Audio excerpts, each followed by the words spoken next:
Part 1, Tony Blackburn. Early 1970s Britain was tense, tired, and uncertain. Economic pressure, strikes, and cultural division weighed heavily on daily life. In that atmosphere, Radio 1 offered something deliberately lighter. Tony Blackburn became the most familiar voice in the country, greeting millions every morning with relentless cheer.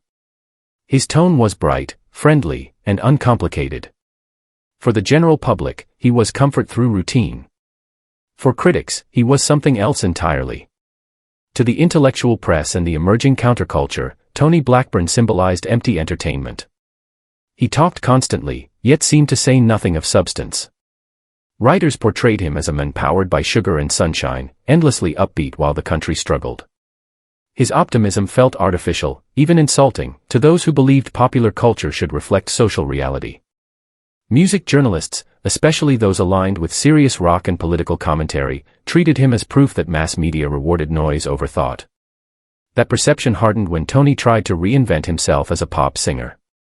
His records were not met with debate or curiosity, but with laughter. Critics described the songs as thin, glossy, and shallow. Yet Tony promoted them with complete confidence, appearing on television in open shirts and heavy jewelry, singing earnest love songs without irony. The mismatch between his self-image and public reaction turned him into a visual joke. The term medallion man followed him everywhere, shorthand for misplaced self-belief. The ridicule intensified when his private life collapsed in public view. During the breakdown of his marriage to actress Tessa Wyatt, Tony chose not to retreat. Instead, he turned his radio show into an emotional broadcast. He repeatedly played "If You Leave Me Now," his voice breaking between tracks, openly pleading on air. For a British audience raised on emotional restraint, the moment felt shocking and strangely comic. Many listeners interpreted it as emotional innocence taken too far, a man who believed real life could be fixed with a song dedication. His on-air persona added fuel to the fire. Tony regularly spoke to a fictional dog named Arnold, reacting to barking sound effects as if holding a real conversation. What might have amused very young listeners convinced adults that the men behind the microphone lived in a childish fantasy. Over time, he became the template for the cheerful but empty-headed radio host, later parroted as the smiling, shallow DJ who loved his own voice more than the music. When punk exploded and challenged everything his generation represented, Tony dismissed it casually. That dismissal sealed his reputation with younger audiences. To them, he was not just outdated, but unaware. A man protected by popularity, insulated from criticism, and untouched by cultural change. Tony Blackburn moved through the decades smiling, successful, and seemingly unbothered. Yet in the public imagination, he became a symbol rather than a person. A man with charm and visibility, but no perceived depth. A familiar voice that filled the air, while many believed there was nothing solid behind it. Was Tony Blackburn simply misunderstood, or did his constant cheerfulness invite the mockery that followed him? In the next part, we leave polished radio studios behind and enter the violent chaos of punk, where Sid Vicious became a symbol of something far more unsettling. Part 2, Sid Vicious. Sid Vicious stood at the center of punk as a contradiction. His image promised danger, rebellion, and raw power, yet his actual ability barely supported the myth built around him. Born John Simon Ritchie, he was not discovered for talent or discipline. He was reshaped. Under the guidance of Malcolm McLaren, Sid was stripped of his ordinary identity and rebuilt as a living provocation, designed to offend, unsettle, and attract attention without explanation. His recruitment into the Sex Pistols had little to do with music. Sid did not join because he could play the bass. He joined because he looked like chaos. Hollow eyes, sharp angles, hostile posture. The band needed a visual weapon, not a musician. Within the industry, it was an open secret that Sid could barely handle the instrument. During live performances, his amplifier was often turned down or disconnected entirely to prevent disaster. He thrashed, posed, sneered, and spat, unaware or unconcerned that his sound barely existed. To serious musicians, Sid represented an insult. Rock culture still carried ideas of skill and craft, even at its most rebellious. Sid ignored all of it. Lemmy Kilmister attempted to teach him bass, approaching the task with patience. The effort collapsed quickly. Sid showed no rhythm, no ear, and no desire to learn. Lemmy walked away, later describing the experience as impossible. That failure became legend. Sid was not incompetent by accident. He was incompetent by design. This made him valuable. Sid became useful precisely because he lacked depth. He was easy to control, easy to market, and easy to discard. While Johnny Rotten articulated punk with sharp language and social awareness, Sid expressed everything through destruction. He harmed himself, damaged property, and crossed lines without understanding why those lines existed. Acts meant to shock carried no philosophy. They were gestures without thought. The swastika shirt became the clearest example. Sid wore it not as ideology, but as noise. He knew it would anger people. That was enough. The lack of understanding behind the symbol did not matter to him, but it mattered deeply to everyone watching. What was meant as rebellion exposed his emptiness. The American tour completed the collapse. By then, the band was unraveling, and Sid became the spectacle. Media treated him like a strange animal, a symbol of British excess and stupidity. Violence followed him everywhere. His solo performance of My Way revealed the truth beneath the image. What was intended as satire felt like a confession. A man staggering through a performance with nothing to offer but damage. Sid Vicious was not celebrated for what he could do, but for what he destroyed. He was exploited by people smarter than him, consumed by audiences eager to laugh, and abandoned when the spectacle ended. His story is not one of rebellion, but of manipulation.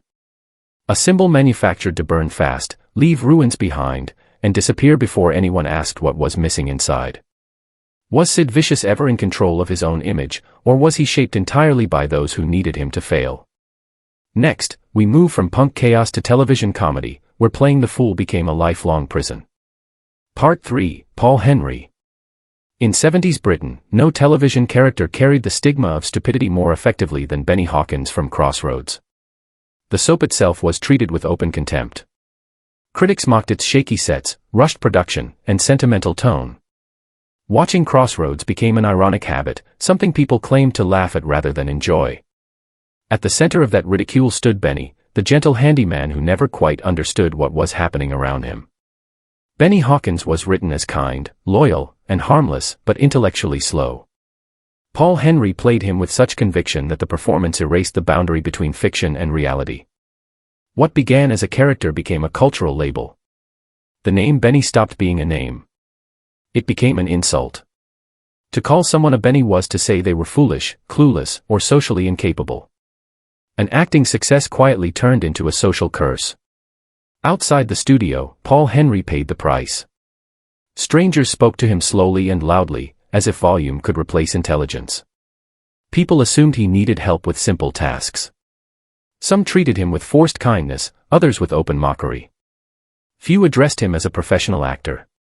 Most addressed him as the man in the woolly hat. The public did not see a role. They saw a reflection of reality they believed was authentic. The media reinforced this collapse of identity. Photographs almost always showed Paul in costume, the oversized hat pulled low, eyes wide with confusion. Headlines reduced him to a visual gag. Interviews rarely explored his training or background. His years of serious theatrical work were ignored. Crossroads was discussed as a cultural embarrassment, and Benny was presented as proof that audiences would accept anything, as long as it was simple enough. Behind the scenes, the truth was painfully different. Paul Henry was a trained stage actor who approached Benny with care and observation. He based the character on real people, adding small gestures and emotional restraint to avoid cruelty. He treated the role as a study in vulnerability, not stupidity. That nuance never reached the audience. The speed of production and the hunger for ridicule flattened everything into a single joke. Attempts to escape the image failed repeatedly. Casting directors could not look past the hat. Scripts offered to him echoed the same foolish tone. When he tried music, the effort was treated as novelty, another reason to laugh rather than listen. Each attempt to redefine himself only reinforced the prison built by popularity. By the end of the decade, Paul Henry had achieved what most actors never do. He created a character everyone recognized instantly. Yet that recognition came at the cost of his own identity. He won professionally, but lost personally. The nation celebrated Benny, while quietly erasing the men who brought him to life. Was Paul Henry too convincing for his own good, or did audiences choose to believe the lie because it was more comfortable than the truth? In the next part, the comedy grows louder and crueler, as another actor discovers how dangerous it is to play the fool too well. Part 4, Andrew Sachs. In 70s Britain, comedy often crossed a line without apology. Fawlty Towers turned cruelty into rhythm, and Manuel became its most exposed target. He was the confused foreign waiter, permanently lost, endlessly misunderstood, and routinely humiliated. The laughter he generated was loud and constant, but it was laughter built on degradation. Manuel existed to be shouted at, struck, mocked, and corrected like a misbehaving child who never learned. Andrew Sachs understood exactly what he was doing. He was not an accidental fool. He was a highly trained performer with a background in radio drama, literature, and serious acting. He had fled Nazi Germany as a child and rebuilt his life through discipline and intelligence. None of that mattered once Manuel entered the public imagination. The character was so vivid that it erased the men behind it. Audiences did not laugh at a performance. They laughed at a person they believed to be real. Outside the studio, people approached Andrew speaking broken English, exaggerating every word, as if intelligence could be measured by accent alone. They shouted Manuel at him in the street. They expected confusion, obedience, and silence. The line between character and actor collapsed completely. Manuel became a container for social frustration. He was foreign, powerless, and endlessly wrong. That made him safe to punish. Basil Fawlty's aggression was reframed as comedy, and the audience joined in willingly. The joke worked because Manuel was perceived as someone who did not fully understand what was happening to him. That illusion justified everything. The popularity of the character spilled into music. Manuel's good food guide turned stupidity into a novelty product. Andrew performed it in character, knowing exactly what it meant. Acceptance paid the bills. Resistance would have ended the work. He leaned into the image, even as it narrowed his future. Behind the scenes, the cost was physical as well as psychological. Slapstick was not simulated gently. Andrew suffered serious injuries during filming, including burns and heavy impacts from props. He continued working through pain because the production demanded it. The audience never saw the damage. They saw a man who seemed too foolish to feel pain. Attempts to escape the role brought little change. Casting directors saw Manuel before they saw Andrew Sachs. Villains, intellectuals, complex men remained out of reach. The performance had been too precise, too convincing. Perfection became a trap. Andrew Sachs paid the full price of great acting. He delivered a character so complete that the world refused to believe he was anything else. Comedy rewarded him with fame, then quietly closed the door behind him. Did Manuel succeed because he was funny, or because audiences needed someone they were allowed to laugh at without guilt? Next, we move to another icon of television comedy, where falling down became a national obsession and intelligence was hidden behind disaster. Part 5, Michael Crawford. Michael Crawford entered the 1970s carrying a skill set that most performers never achieve. He possessed extreme physical control, fearless timing, and an obsessive commitment to precision. None of that mattered once Frank Spencer appeared on British television. Frank was helpless, clumsy, anxious, and permanently confused. He spoke in a high-strained voice and moved like a man at war with his own body. The nation did not see a character. The nation believed they were watching a real person. Frank Spencer quickly became a national symbol. Children copied him in playgrounds. Adults repeated his phrases at work. To be compared to Frank was not affectionate. It was shorthand for being useless, incompetent, and intellectually empty. The joke became communal. Everyone laughed together, not at a situation, but at a man assumed to have nothing going on inside his head. What the audience never acknowledged was the danger behind the laughter. Crawford performed his own stunts. He hung from moving vehicles, crashed through sets, and balanced his body in positions that terrified trained stunt professionals. Each fall was rehearsed with mathematical accuracy. Each mistake could have ended his career or his life. Yet the public read these moments as luck. They assumed he survived because fools always land safely. Skill was erased by the illusion of stupidity. The press helped seal that perception. Interviews framed Crawford as an extension of Frank Spencer. Journalists waited for awkward answers and nervous laughs. They were disappointed when intelligence surfaced. Profiles emphasized chaos and accident, reinforcing the idea that Crawford simply stumbled through success. Serious discussion of craft or ambition rarely appeared. That image carried consequences. Casting directors stopped seeing an actor. They saw a walking punchline. Scripts for serious drama never arrived. When Crawford expressed interest in complex roles, the response was polite disbelief. Audiences, producers, and critics all agreed on one thing. Frank Spencer was who he was. Anything else would feel wrong. The psychological weight was heavy. Crawford was a perfectionist who wanted respect, not just approval. Being underestimated became a daily burden.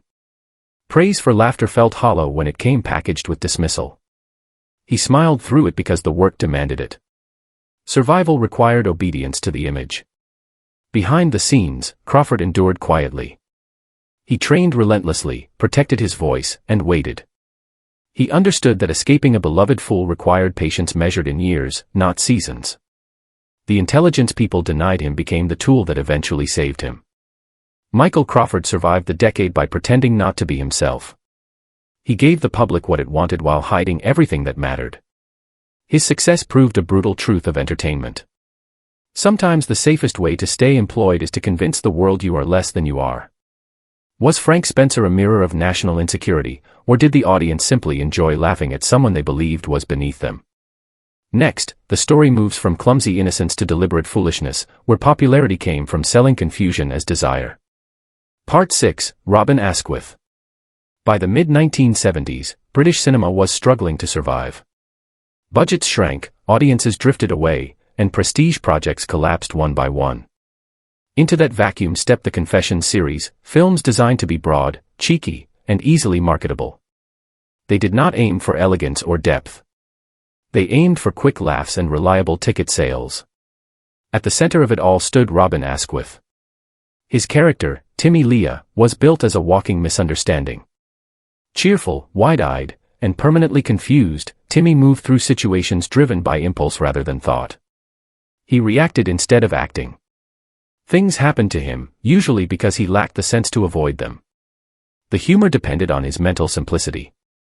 Audiences were invited to laugh because he never seemed to learn. Critics despised it.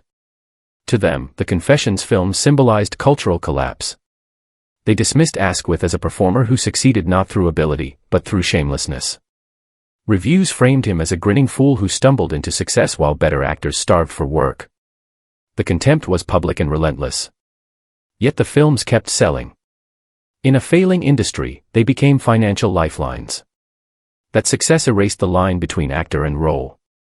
In the street, people called him Timmy. They shouted jokes. They treated him like a character who had wandered off screen. Television hosts reinforced the image, interviewing him with mock surprise, as if astonished he could speak clearly. He was framed as a lucky accident, not a trained professional. The irony was uncomfortable. Robin Asquith was a capable actor with classical training and serious early work. He understood structure, timing, and restraint. None of that mattered. The public preferred the idea that he was simply playing himself. The industry followed that assumption. Offers narrowed. Scripts repeated the same shallow outline. Intelligence became irrelevant to his market value. Asquith made a practical decision. He accepted the image because it paid. In an industry collapsing around him, turning away guaranteed income would have been irresponsible. He leaned into the persona with outward ease, smiling through the ridicule, understanding that popularity is a short-lived currency. What he earned financially, he lost artistically. The long-term cost was isolation from serious work. Casting directors stopped calling. Critics stopped reconsidering. When the Confessions formula finally burned out, the industry moved on without him. He was wealthy, recognizable, and professionally stranded. The same films that kept studios alive quietly removed him from the artistic conversation. Robin Asquith became proof that success and respect do not always travel together. He gave audiences what they wanted and was punished for it later. The laughter made him famous, then made him disposable. Was Robin Asquith underestimated by choice, or was he simply trapped by the role that saved his career? Next, the focus shifts to a woman whose image of innocence concealed sharp intelligence, and whose smile became her greatest limitation. Part 7, Barbara Windsor. Barbara Windsor became trapped inside a smile the country refused to look beyond. In the Carry On films, femininity was simplified into noise and movement. Women existed to react, to giggle, to misunderstand what was happening around them. Barbara was placed at the center of that system. Her characters were cheerful, innocent, and permanently one step behind the joke. The laughter depended on her not quite understanding what everyone else already knew. That innocence was carefully constructed, but the audience treated it as natural. The dumb blonde image settled quickly and stubbornly. Critics spoke of her as light entertainment, disposable and shallow. They ignored the craft required to hold comedic rhythm and timing. The joke was never about the situation. It was about her supposed lack of awareness. What disappeared entirely was her background. Barbara Windsor was not discovered by accident. She was trained, disciplined, and shaped by serious theater. She had worked with demanding directors and learned how to control space, voice, and presence. None of that survived contact with popular culture. The industry decided what she represented, and repetition did the rest. Her private life became another stage for judgment. Tabloids framed personal choices as proof of limited intelligence. Relationships were interpreted not as human complexity, but as evidence that the woman on screen and the woman off screen were the same naive figure. Sympathy rarely appeared. The tone was patronizing, as if she needed protection from her own decisions. Interviews reinforced the imbalance. Hosts asked harmless questions with exaggerated care, speaking slowly, smiling indulgently, as though addressing someone fragile. Wit was overlooked. Knowledge was ignored. Barbara learned quickly what the public wanted. Resistance meant disappearance. Survival meant cooperation. She accepted roles that repeated the same outline because work was safer than dignity. Each performance strengthened the cage. As trends shifted and the carry-on style faded, the industry moved forward without her. The image that once guaranteed popularity now blocked opportunity. Directors hesitated to place her in serious material, convinced audiences would laugh before she spoke. Being discarded hurt more than being mocked. The laughter at least acknowledged her presence.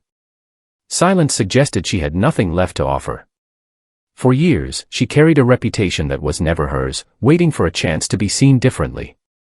Barbara Windsor spent the decade hiding intelligence behind performance. She mastered the art of appearing simple in a culture that rewarded it. The tragedy was not that people laughed, but that they never questioned why the laughter felt so easy. Was Barbara Windsor playing the fool, or did the audience need her to be one to feel comfortable? In the next part, physical power replaces innocence, as a towering figure discovers that strength means nothing when your voice is ignored. Part 8, David Prowse. David Prowse embodied one of the most striking contradictions of the 1970s. On screen, he was power, menace, and absolute authority. To the world, he was the physical presence of Darth Vader, a figure that defined cinematic evil. Yet away from the costume, he was treated as if strength automatically excluded intelligence. Fame followed him everywhere, but respect rarely did. In British culture of the time, voice carried class. David's strong West Country accent became an invisible sentence. It marked him as rural, unsophisticated, and unpolished in the eyes of industry elites. No matter his discipline or professionalism, the accent framed how he was perceived. Muscles and regional speech combined into a stereotype that proved difficult to escape. During the filming of Star Wars, David delivered every line with seriousness and commitment. He believed his voice would be part of the finished character.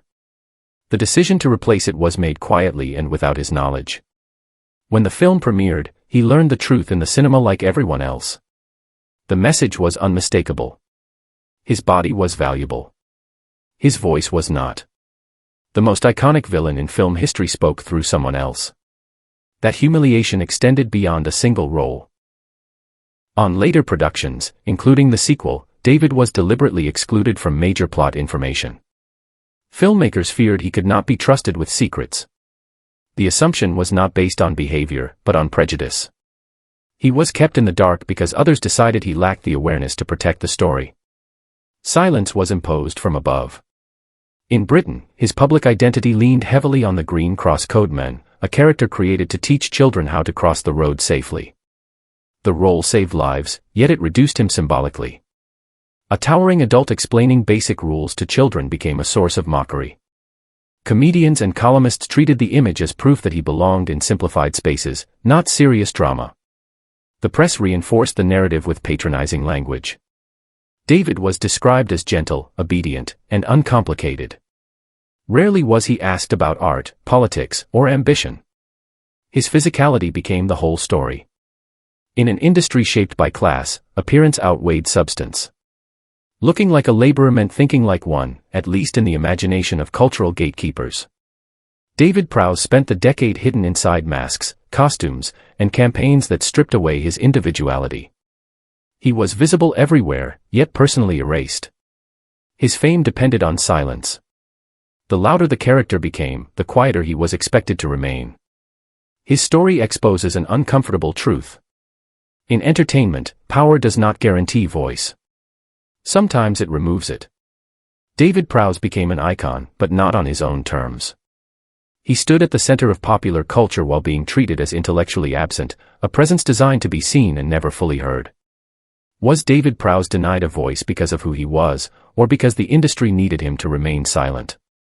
Next, the story turns to a man who pretended to fail so convincingly that the world never realized it was watching a master at work. Part 9, Tommy Cooper. Tommy Cooper built a career by failing on purpose. On stage, nothing worked. Props slipped, tricks collapsed, timing fell apart, and he stared into the crowd with the vacant confusion of a man who seemed unaware of his own hands. The act looked accidental, uncontrolled, almost tragic. Audiences laughed because it felt real.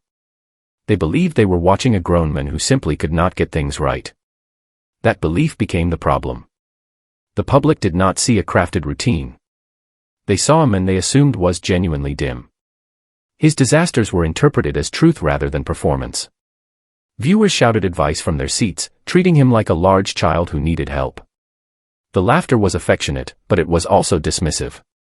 Skill disappeared behind the illusion of incompetence. In reality, the act demanded extreme precision. To make a magic trick fail convincingly requires deeper mastery than making it succeed. Timing had to be exact.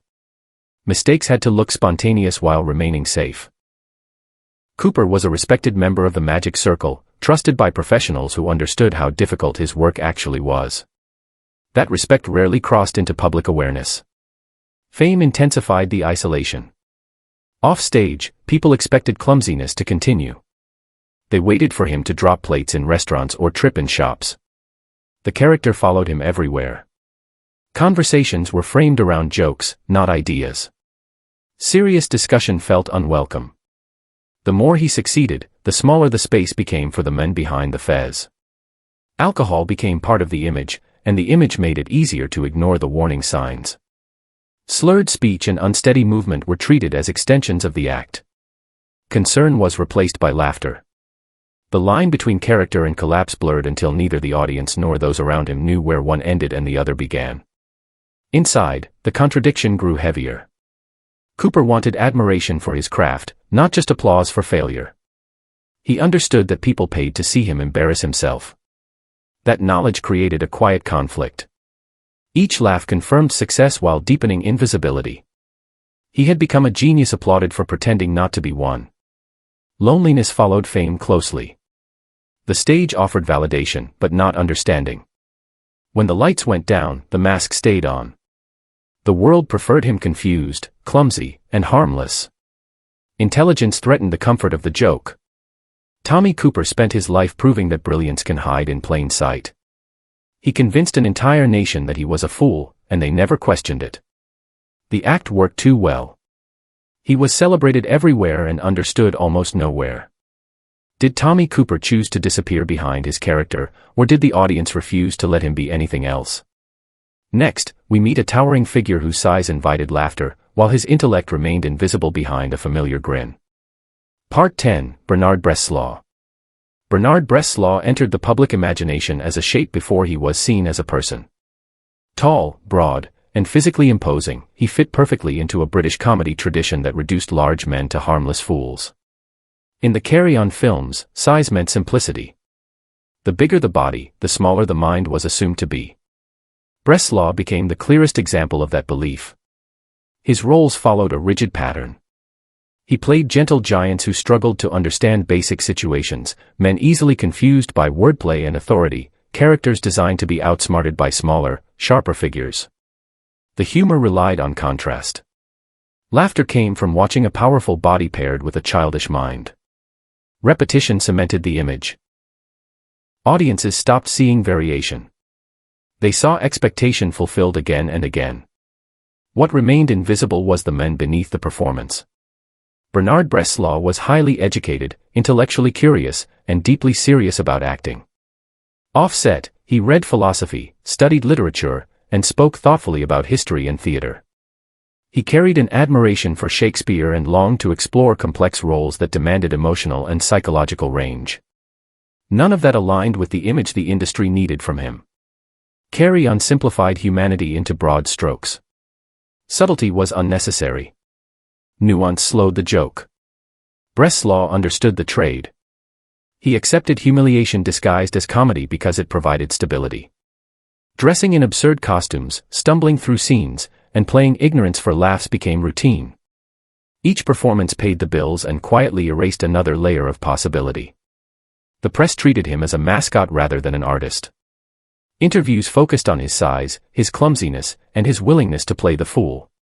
Rarely was he asked what he thought. When he was, the questions carried surprise, as if intelligence had appeared by accident. Assumptions did most of the work before he spoke. Silence became a survival strategy. Challenging the image risked unemployment. Speaking openly about ambition invited disbelief. The industry preferred him compliant and predictable. Casting directors saw his face and body and decided his limits instantly. The same expression that earned laughter closed doors elsewhere. The tragedy was not ridicule alone. It was confinement. Bernard Bresslaw was not mocked because he failed. He was mocked because he succeeded too well at something he never wanted to define him. Comedy demanded he appear simple, and so he hid complexity to remain visible.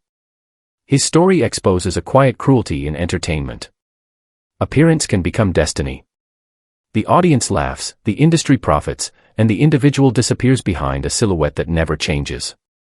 Bernard Bresslaw lived inside that silhouette for an entire decade, carrying intelligence in silence while playing the fool aloud.